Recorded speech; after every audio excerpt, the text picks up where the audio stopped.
The Word of God is alive and powerful, sharper than any two-edged sword, piercing even to the dividing asunder of the soul and spirit, and of the joints and the marrow, and is a critic of the thoughts and intents of the heart. All Scripture is God-breathed, and is profitable for doctrine, for reproof, for correction, for instruction in righteousness, that the man of God may be mature, thoroughly equipped unto all good works. Study to show thyself approved unto God, a workman that needeth not to be ashamed, rightly dividing the word of truth. The Bible says, "For God so loved the world that he gave his only begotten Son, that whosoever believeth in him shall not perish, but have eternal life. For God did not send his Son into the world to condemn the world, but that the world through him might be saved. He who believes in him is not condemned, but he who does not believe is condemned already, because he has not believed in the name of the only begotten Son of God. But as many as received him, he gave the right to become children of God, to those who believe in his name. Believe on the Lord Jesus Christ, and thou shalt be saved." We have been saved by grace through faith, that not of yourselves. It's a gift of God, not of works, lest anyone should boast. He who hears my word and believes in him who sent me has everlasting life, and shall not come into judgment, but has passed from death to life. Therefore, if anyone is in Christ, he is a new creation. The old has gone, the new has come. All this is from God, who reconciled us to himself through Christ, and gave us the ministry of reconciliation. That God was reconciling the world to himself in Christ, not counting men's sins against them, and he has committed to us the message of reconciliation. We are therefore Christ's ambassadors, as though God were making his appeal through us. We implore you on Christ's behalf, be reconciled to God. God made him, the Lord Jesus Christ, who had no sin, to be sin for us, so that in him we might become the righteousness of God. My people are destroyed for lack of knowledge. That is according to Hosea chapter 4, verse 6. There is therefore now no condemnation for those who are in Christ Jesus. For the law of life-giving Spirit in Christ Jesus has set you free from the law of sin and death.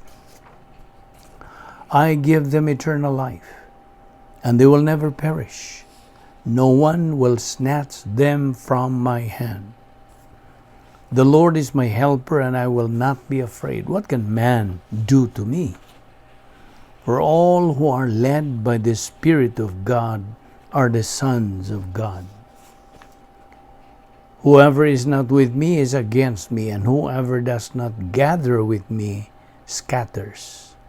All things are possible for the one who believes. Sa dili pa kita sugod sa atong pagpadayon sa pagtuon sa pulong sa Dios ng adlaw, gikinahanglan ang atong pagpangandam sa tong kaugalingon. If you are a believer, use the recovery technique of 1 John 1:9. If you confess your sins, God is faithful and just to forgive you of your sins and to cleanse you of all unrighteousness. Alang kanimo higala nga wala pa'y Kristo diya sa imong kinabuhi, giawag ka, gidapit ka sa paggamit niya ng imong free will, naghihatag sa Diyos diya kanimo, pagamiton ka niya na sa paghimog desisyon. And the most important decision you can make in your entire life. Mao ang desisyon sa pagtuo, pagdawat kang Ginoong Jesucristo ingon nga imong manluluwas. Believe on the Lord Jesus Christ and you will be saved. John 3:3. Unless a man be born again, he cannot see the kingdom of God. John 14:6. I am the way, the truth, and the life. No one comes to the Father but by me. Diya usab sa Acts 4:12 nagaingon. Neither is there salvation on any other under heaven given among men whereby we must be saved. Busa, tumuo ka kang Ginoong Hesus ug ikaw maluwas. Sa hilom, magandam ta sa itong kaugalingon. Let us pray.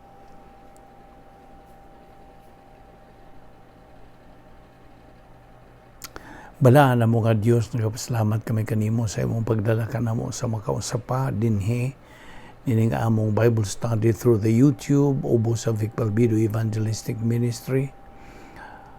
Lamdagi kami og dugang o Diyos sa imong kamaturan. Challenge us and motivate us, O Lord, with the things you're going to take up nining adlaw. Salamat nga imo pa kaming gipabuhi hangtod ni gayunak timailan nga ikaw ang imong plano sa mong kinabuhi nagapadayon pa.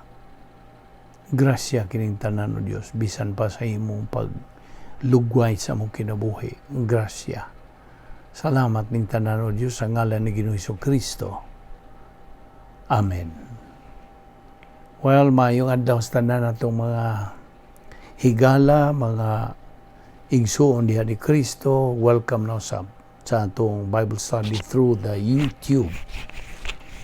Padayon kita sa atong pagtuki, pagtuon, dining atong pagtulunan nga giuluhan og grasya, grace. Og ato nang nasayran nga ang grace, grasya mao ang policy sa Dios. God's policy is grace.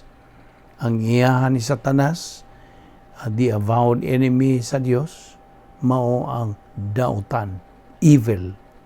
So, papilion ta sa Dios. Ang evil ba nga iyang Satanas o ang grasya nga iha sa Dios?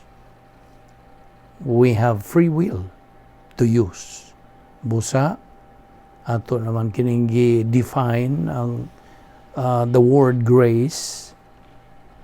We define this in English as all that God is free to do for man on the basis of what Christ has done on the cross. Okay? Ang tanan nga mabuhat sa Dios alang sa tao, pinasikad sa unsay gibuhat ni Ginoong Jesucristo dito sa cross. Og sa kinatibukan, ang grasya mao ang lihok o buhat sa Dios alang sa tao, bisan ang tao dili ang ayan. We do not deserve it, we do not work for it, we do not earn it. Okay, padayon ta sa atong paghisgot bahin nining grasya. Okay? Ingon nga mga magtutuo na karon. We have been united with Christ forever. And that is our positional truth.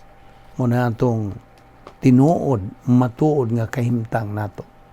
Kita na dugtong, naiusa na kang Ginoong Jesucristo. Kanang atong paghiusa kaniya hangtod na kanas kahangturan. Di na matangtang. Okay. Human kita maluwas.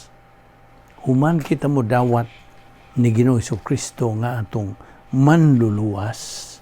So kita, mga luwas na. Okay?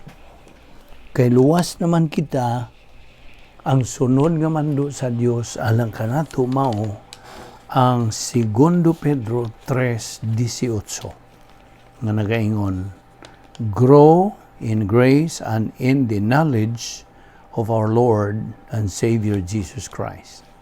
Patubuon. Unsay patubuon ang atong kalag? Unsaon man pagpatubo sa itong kalag, Pinaagi sa pagtuon sa pulong sa Dios. O kining pagtuona dili lamang kay kun ganahan ta, dili lamang kay mayo ang panahon, dili lamang kay kanang sinimana o binuhan o tinuig o kung ganahan, kundili adlaw-adlaw kining maong buluhaton tulumanon nato. Ngano? Tungod kay ana amang kitay common goal, tumong ingon nga mga anak sa Dios. Ang tumong nato human ta maluwas mao ang pagkabot ni anang atong tumong goal, which is espirituhanong pagkahamtong, spiritual maturity. Kaya nasayod naman ta, adunay tulo ang espirituhanong pagtubo. There are 3 levels of spiritual growth. Ang una niini, baby believer. Mga batang masuso. Sa bag-o patang naluwas, kaamgid kita sa batang masuso. Okay? Unsay kinahanglan nga aron motubo ng bata, unsay kinahanglan niyang iyang kanon o iyang imnon, unsa man. Gatas. Yo pa man siya ay ngipon. Okay? So gatas, kana tandi nato kanas mga sinugdanan nga mga pagtulunan. Basic Bible doctrine. Okay? Basic. Mga sinugdanan. Kay mao pa na ang pagsugod mo naging sinugdanan kay musugod man ang bag-ong nataw nga Kristohanon. Aron siya motubo paimnon o gatas. Okay? So ang gatas gitandi sa sinugdanang mga pagtulunan sa Biblia. Sige, hala. Musige siya ni ana adlaw-adlaw og unsa hangtod makabot niyang ikaduha nga level. Unsa ikaduhang level? Pagkahimsog. No. Correction, dili kay himsog. Kanang hingkod. Okay? Pagkahingkod meaning adolescent level. Hingkod na siya. So padayon gihapon dili siya muundang. Wa nay undangay ang iyang pagtuon sa pulong sa Dios. So padayon karon ang iyang mga tun-anan o inunta mga pagtulunan inunta alang nas mga hingkod. Okay? Dili na para sa mga bata. Hingkod, a little advance. Okay? Sige, padayon. Sibok mo na itong pagsibok niya sa unahan mo, naginganlan na ito og spiritual momentum. Okay? Aron magasige siya buylo ngadto sa pagkabot niya gyud sa ultimate goal. Okay? Padayon. Dili mundang. Karon sa sige na niya og tubo, makabot na niya ang ikatulo, which is the unsa. Mao na gyud na ang tumong. The main goal, the common goal sa tanang mga magtutuo o kana mao ang spiritual maturity level. Espirituhanong pagkahamtong na, hamtong na siya. O kanang kanang maong level, mao na ang capacity stage. Ang hanaan na siya ay katakos. Katakos sa pagkinabuhi, na siya katakos sa pagkinabuhi. Life becomes meaningful, purposeful, and with definition. Nindot, hayahay, haruhay, punos kalipay, puno sa kalinaw. Okay? Mao na giingon ni Ginoong Jesucristo nga kanang my yoke is easy and my burden is light. Okay? So mo na nga kung ikaw nahigugma sa Dios, human nimo dawata si Ginoong Jesucristo, then obey His word. atong tumanon sundon ang iyang mga pulong. Mao na nakabot naman na sa maong magtotoo kay nakaabot man sa spiritual maturity. So mao na nang ang iya nang mahimaya ang Dios. Of course dili siya ang mohimaya sa Dios. Actually ang prinsipyo lagi mao nga ang Dios ra ang makahimaya sa Dios. Only God can glorify God. Okay. Now, ako naman nang i-explikar nimo kaniadto, ako na pong balikon nga sa panahon nga makakabot ka na maungang ang spiritual maturity, you now have the capacity for life, for blessings, for love. Okay? So, ang bahin sa paghimaya sa Dios, niyan ang bahina nga imo nang nakabot ang spiritual maturity. Ikaw ka nang bubuan na sa Dios sa iyang mga panalangin. Kay naa naman kay katakos. Okay? You deserve already sa mga panalangin. Apan, sa pagbubo na sa maong mga panalangin sa Dios diha nimo, of course, ako ka nang gi-eksplikahan nga dili mo yun ikaw mo ay gibubuan kundi ang pagkamatarong sa Dios nga gisulob nimo. Niyan to yung pagdawat nimong Ginoong Jesucristo nga imong manluwas, gisuloban ka sa pagkamatarong sa Dios. You have been clothed with what? The perfect righteousness of God. Gitan-aw ka sa Dios, dili ka na hinukman, you are no longer judged or condemned, kundi justified ka na. Namatarong ka na.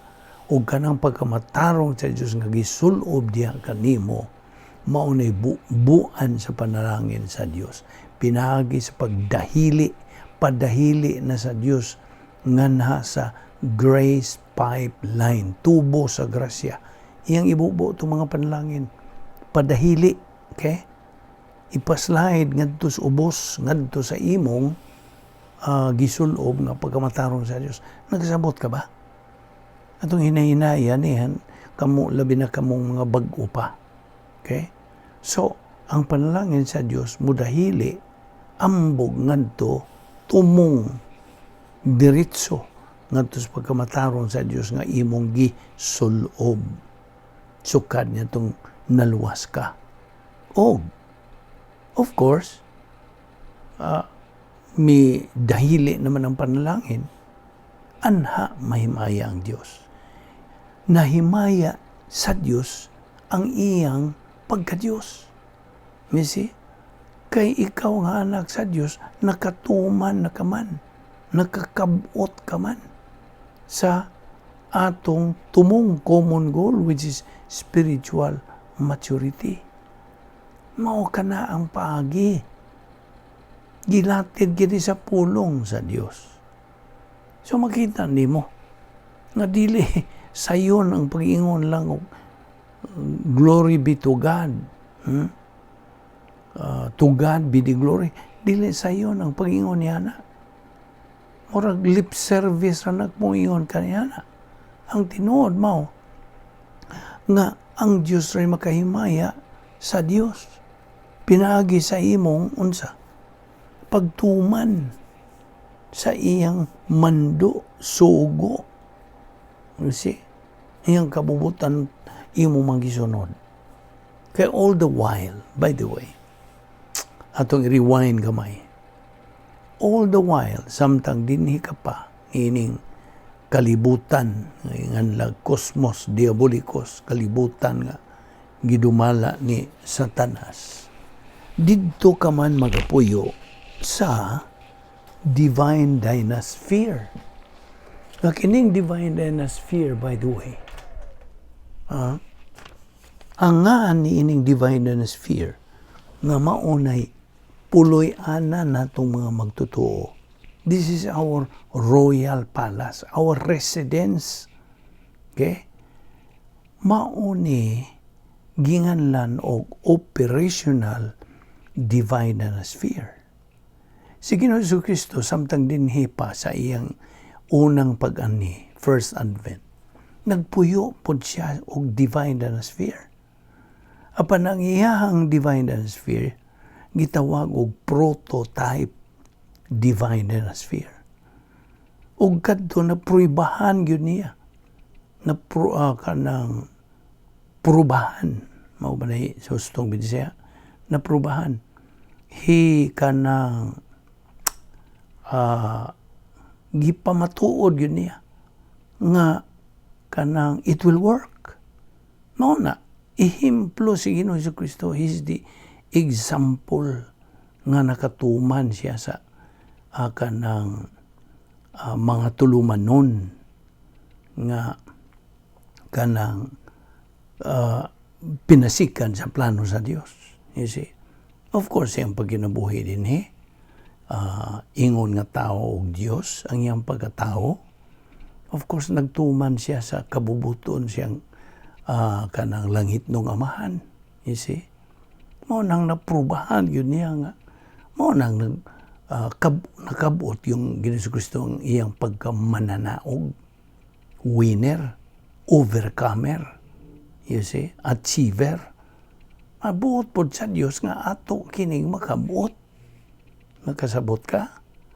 Mao ni karon niadtog yung kanang pagbuhi na gyud sa espiritu ni Ginoong Jesucristo dito sa samtang gabitay siya sa krus miyon siya. Father, into thy hands I commend my spirit. Dungan gyud niya itong pagtugyan na siyang espiritu. Gibilin niya kining kanang divine dynasty. Excuse me. Nga kini ginganlan og operational divine dynasty. Ug kini is a mental attitude. Ako kanang gi-explikahan na, di ba? It's a mental attitude. Kaya actually, God, ang definition sa Christian way of life is this. Paminaw. The Christian way of life is a supernatural way of life. And as such, it requires a supernatural way of execution. Dugang pagyunana, the Christian way of life is a mental attitude life. It is a system of thinking. You see? Niya sa atong pangunahuna. Mao nang kining atong hunahuna. Mao'y rumbo, mao'y puntariya, mao'y unsa kanang target sa pulong sa Dios. Nga masaturated, malukop untas pulong sa Dios kining atong pangunahuna. Mao na aron kita makapuyo diya sa atong operational divine dynasty. Kasabot ka? Mao ni nga wa gyud ni itudlo sa mga kasimbahanan. Wala.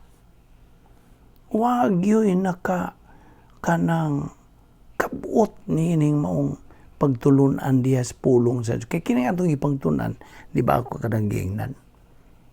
The doctrines that we are taking in atong ipangtunan, gitawag ni og mystery doctrines. Mystery. Tinago. Kaya niya man sa nasuod man ta sa church age, panahon sa simbahan, o ang laingan sa panahon sa simbahan, unsa panahon nga mystery. Mystery age, you see. Mao ni nga itong ipangtunan, mystery age doctrines. Sabtag yun na pagayo. Mao na nga daghan ang dili maka ton inunta dili makadawat ni ini kay unsa na may ilang kanang naandan, mao na lang hindi na sila mausap. You see, but you see the principle is this: it takes courage to stand alone. Stand alone with God. Kini atong ipangtunan, iyahani sa Dios. O kabakay ba? Iyahani sa Dios. Naara ni mo mudawat ka ba niini o di? You see, you have your free will. Basta kay ang Dios buot nga ikaw mahimong mananaog kanang magmalampuson, magmalipayon o unsa pa uban nga iyang kabuton. Buot ang Dios nga ikaw kanang magkinabuhi nga haruhay, hayahay, unsa pa positive tanan iya sa Dios. Dili siya buot nga ikaw mahimong pildiro o pildi sa kinabuhi. Dili. Muna nga kita aron makakabuot kita sa atong tumo nga spiritual maturity, padayon tas pagtuon. You see? Kay kini kung pagtuon nato. Kini nga itong itunan ba? Grasya. Kini nga itong uluhan nga itong giduputan sa paghisgot, pagtuon. Kini nasakop ni sa protocol plan of God. Protocol. Paagi ba sa plano sa Dios sa atong kinabuhi? Okay? Noon sa may buot pa sa buto, protocol gyud. Okay, ako kang tagaan o kanang ingnon ta official na gyud nga definition ning protocol. Kaya actually di pa ta mo hisgot ni ining definition ni ang protocol may kanang kalabutan kini sa atong pagkaharianon, royalty. Hinumdum ka? Niyadtong higayon nga atong gidawat sa Ginoong Jesucristo kita nahimong sakop sa harianong panimalay sa Dios. Royal family of God. So, royalty lives by protocol. Now, ang paagi sa Kristohanong panginabuhi, the Christian way of life, matawag kini og protocol nga plano sa Dios. Tungod kay ang sistema, ang system, the divine dynasphere for kanang paggamit sa gahom sa Dios, sistema kini sa protocol. It is a system of protocol. Ug kinsa may gadisinyo nini, ang Dios, God designed the Christian life. Okay? Ang Diyos. So, we must do things His way. Basta, kinahanglan, musunod ta. Pinaagi sa iyang paagi. Pinasikad siyang paagi. Now, okay. Unsa magining protocol? Paminaw. English ni nga akong ihatag nimo nga definition. Protocol. Okay? Pamina ha? Protocol is a rigid, long-established code prescribing complete deference to superior rank and strict adherence to due order of precedence and precisely correct procedure. Now, ang matag elemento diha sa definition sa Webster nagahulagway kinis plano sa Dios alang sa kinabuhi sa magtotoo. Okay? Ato ning tipik-tipikon. Una, long established code. Taas na kining kanang dugay na kining pahimutang nga code. Now, sa kaniya tungwa pang tanan, in eternity past, ang Dios mimugna alang sa matag magtutuo ni ining panahon simbahan ang gitawag og kanang rich, mga bugat kayo, mga portfolio of blessings nga kini magahimaya sa Dios, who also decide kinsa usab mo medisinyo sa kanang divine dynasphere ingon nga paagi nato of taking distribution of those blessings. Imong mabasa na si piso 1, 3 ngadto sa 4. Kay mo nang una, it is a long established code. Ikaduha, deference to superior rank. Now, it says here, sovereign and omnipotent God holds infinitely superior rank to which we must give complete obedience. Okay? Sabot na sabot. Kanang lahi kini nga kanang ranggo, kanang taas nga ranggo. Kay ang labaw makagahom o pagka minunta gamhanan nga Dios nagakupot infinitely sa superior rank nga diin kita kinahanglan mutuman musunod sa complete obedience. Okay? Kasabot ka? Okay. Ikatulo, due order of precedence. Due order. Now, giingon din the highest priority in our scale of values must be learning the Word of God. Bible doctrine nga teaches us what assets we possess and explains how to utilize them. Kay mao ni ang labing labaw kinatasan kini nga kanang pasiuna, highest priority sa atong scale of values nga mao ang pagkat-on sa pulong sa Dios. Bible doctrine nga nagatudlo kanato kung unsang mga kinahanglanon kanang assets nga atong naangkon o naga-explicar kini how to utilize them. Saan na ito paggamit nini? Mao na due order of precedence.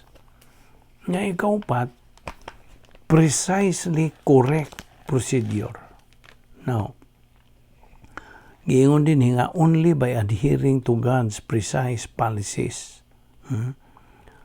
Mao lang kini ang pagi nga atong dawat o mahangop kining precise policy sa Dios alang sa harianong panimalay. Kita sakop man sa harianong panimalay nga atong matuman ang mga kondisyones sa pagdawat sa atong mga panalangin nga gimugna dito sa kanitong mga pangtanan nga mao'y makahimaya sa Dios. Now, ang grasya, okay, divine grace, nagamugna og harianong paagis pagkinabuhi nga that divine authority commands the royal believer to execute nga atong tumanon pagsunod niya ng mando. Kaya kita responsable sa pagtuman sa giingog protocol plan of God. Apan ang Dios dili ugwa maga kanang pahimutang og kasuguan for which He has not already provided. Wa niya kanang sangkapi sa paagi sa pagtuman nini. To obey God's commands is to tap His resources. Yes. No. Okay. Naghisgot man tag divine sphere. Okay?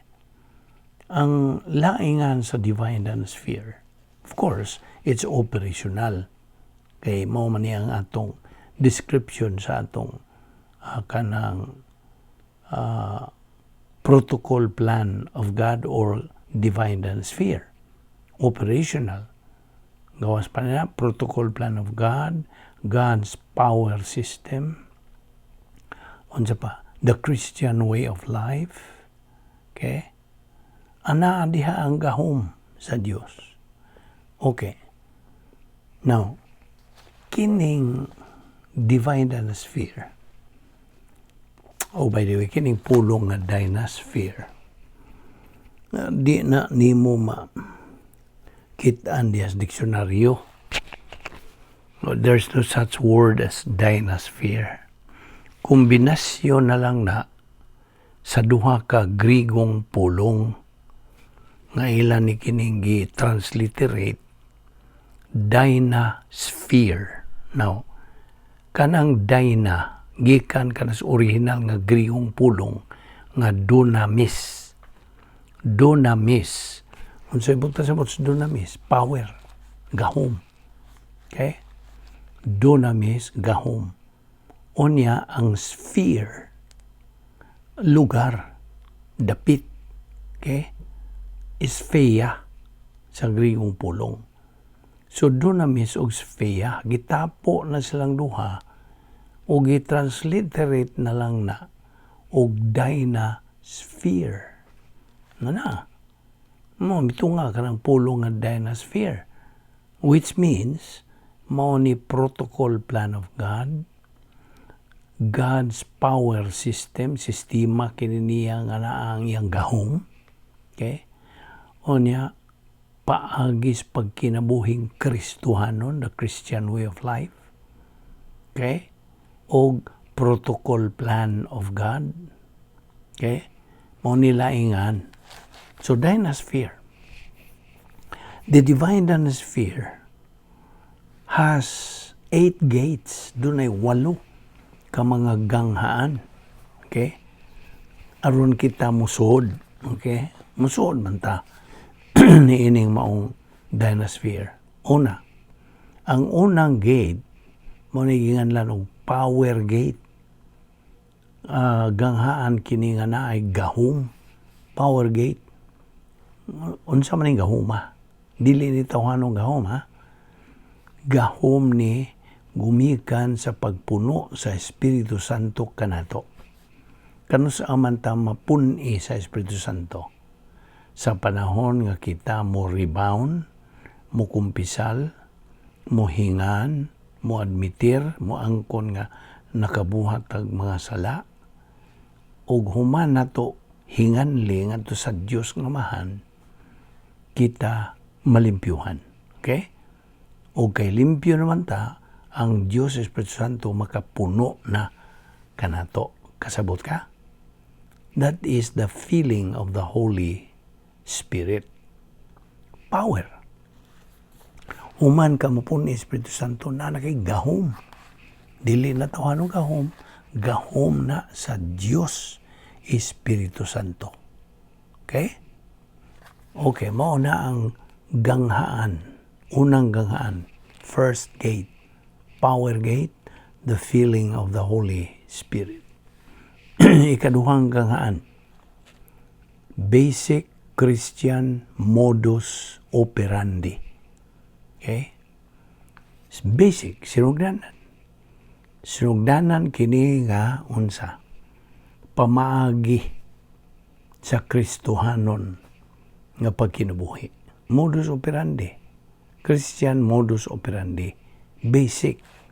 Sinugdanan. Mo na gate 2. Now, adto ta sa gate 3, nganlan ni og enforced and genuine humility. Naon sa maning enforced and genuine humility? Kaning enforced, mura ba og ingnon tas binisaya nga pugso nimo imong kaugalingon. Okay? Enforced. Aron kanang ma-develop, maugmad kanang imong kanang pagkamapaubsanon. Okay? Kaya na naman sa gate 3 ka, naga kanang pugos. Okay, inon lang nato. Magamiton lang nato. Gipugos ni mo imong kaugalingon. O mo ugman kiningad to sa matuod genuine humility. Sa imong pagpugos imong kaugalingon, pagdisiplina sa imong kaugalingon nga, kinahanglan nga kanang batunan nato ang pagkamapaubsanon, maangko nato kining genuine humility. Okay? Mo na gate 3. Okay, at tas gate 4. Gangaan 4. Ginganlan ni og momentum. Now, momentum, which is perception and application of Bible doctrine. Ang imong kanang kat-on, pagtuo, human nimo tun-i, makat-uni, o imong tuuhan, then magamit na nimo sa imong Kristiyanong pagkinabuhi. Momentum. Ang momentum mo ng pagbuylo. Ang mo kanang musutoy ba ka? Mupadayon ba ka? Hanoy ba imong pagsibog at sunahan mo ni momentum. Okay? Okay. Anto tas ikalima. Ganghaan. Fifth gate. Nginganlan na ni. Oh, by the way, inigsod na mo sa gate 5, ningsod na pugka sa spiritual adulthood. Okay? Samtag na ang imong pagka hingkod na. Okay, adult. Adult naman ka, spiritually adult, spiritual adulthood. Hingkod ka na espirituhanon. Inigsod na nimo sa gate 5. Apan didto pa sa gate 1, 2, 3, ug 4, napaka sa spiritual childhood. Pagkabatanon pa. Apan sa pagsud na nimo sa gate number 5, mo na ang unsa spiritual adulthood nga imo nang gisudlan. Now, ang gate 5 gitawag kini og spiritual self-esteem o personal love for God. Na naka-espirituhanon nga unsa pag kanang tamod na si imong kaugalingon. Self-esteem. Okay? O maugmad na ang imong personal nga gugma alang sa Dios. Personal love for God. Gate 5. So, adto tas gate 6. Hanggang haan size, ginganlan ni og spiritual autonomy. Autonomy. Og ang usan sila. Okay, they go together. Spiritual autonomy and impersonal love for mankind. Now, kini spiritual autonomy, ang spirituhanon ka na pagka ingnon ta kanang independente. Okay? Mora na yato mapunit nga binisaya. Independente, wala ka magsalig sa uban. Okay? Spirituhanon ang imong pagka-independente. O at the same time, na-develop naugmad na ang imong impersonal nga gugma alang sa imong isig katao. Impersonal love for mankind. The other name for this, impersonal love for mankind, is unsa? Kanang you are free from any kanang personal sins. Wa kanay gibatunan diyang mga sala. Okay? Muna gate 6. At tas gate 7. Okay? Momentum testing. Unsa man yung momentum testing? Ay pagsuway kini sa imong pagbuhilo. Nagbuhilo ka naman sa imong Kristohanong pagtubo. So karon moabot ni sa gate 7 testingan. O kinsa may mo testing ni, kinsa may mo suway nimo. Ang Dios testingan kag unsa nakalig-on ka ng imong pagsalig pagtuo diha sa Dios. Mao na momentum testing. So ayan ba? Unsa man ning mga kanang nalakip nining momentum testing? Well, of course, atong lakbitan lang usa nini ang imong old sin nature. Unsa pa? Mga tao, people. Unsa pa?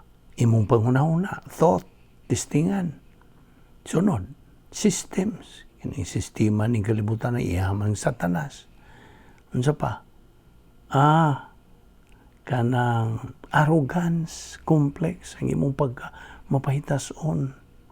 Sunod, hatred complex, imong pagka madidumtanon. Unsa pa? Ang sunod ni is disaster na ra ba? Mga katalagman, testing na. Moabot sa testing sa mga pananglitan, unsa may himplo nini.